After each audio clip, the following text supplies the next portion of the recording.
พี่น้องคอนเทนต์ดีเนาะเนื้อหาดีแต่โพสต์บ่ถึกซ่องบ่ถึกเวลาจังซี่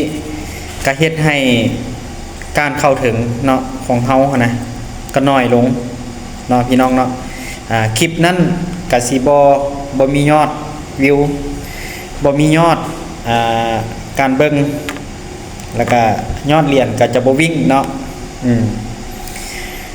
คันถ้าพี่น้องเฮ็ดเนาะครบทั้งหมดใน7องค์ประกอบในการเข้าเกณฑ์ของคลิปแล้วเนาะ